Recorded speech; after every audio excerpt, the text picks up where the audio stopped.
and with the Department of Homeland Security before public service. He served as Chief Security Strategist Office for eBay and Microsoft. Quite a bio you've got there. This cybersecurity hack that we saw last week, does it threaten the retail industry or does it have much wider implications?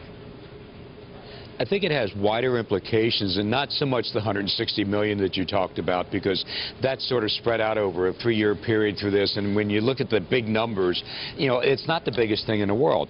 But just the lack of confidence in the infrastructure. You have this incident take place. You have a lot of intellectual property being stolen by companies. We have the disclosure about U.S. government involved in these things. And it all goes down to how secure are our computer systems that run our lives on a daily basis. Well, what's striking to me is how widespread it was. It was across the globe. It was enormous, and it was many years in the making. How sophisticated have hackers gotten? How sophisticated have the hackers gotten, and how on earth did this happen? Well, that's the really bad thing about this. It's not that great technology or there's some advancement they've made that sort of overwrites all the security controls we have. It's just fundamentally in the business we're not doing some of the basics. For one of the things that we've seen over the years, it used to be computer systems used to be well protected like a castle with a moat around it. But now in order to conduct business, and appropriately so, you have to open up all the doors. You have to let customers in, you have to let other businesses in, and they have vulnerabilities in their computer systems because of software code that's not being written properly or programs. And so somebody gets a foothold in a home computer system, which then gives them a foothold in a business, and it just sort of grows like wildfire in there.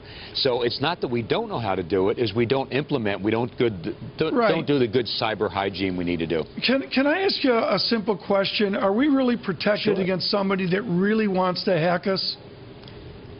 No, and therein lies the issue. So what we're discussing now represents about 85% of the successful intrusions in the systems.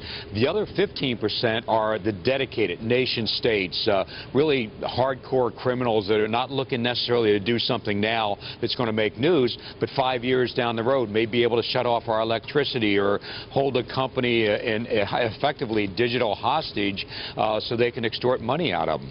Well, the fear here is that it goes beyond theft and it goes beyond retail. In a separate but related incident, the NASDAQ was targeted. Could this actually be a serious threat to our financial system?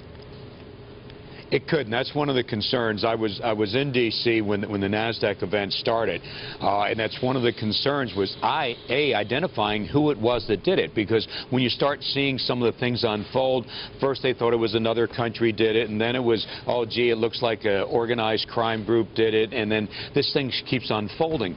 But NASDAQ, even though we think of it in our terms, it has business processes all around the world. So you get in one of those, you start being disruptive, and that's one of the real concerns we have because of the economic impact.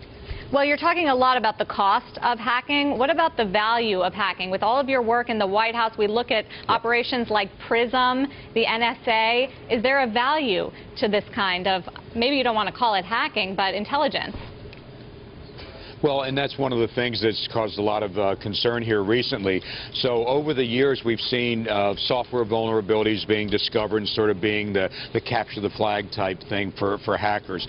Then we've seen them actually go up on auctions. Like you see something on eBay, the highest bidder gets to buy the vulnerability and gets to keep it in their arsenal.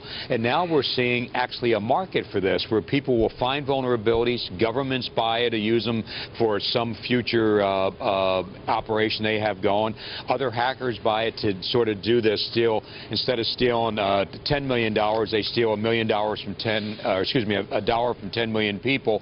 So you start seeing people building it and actually making a business out of selling vulnerabilities.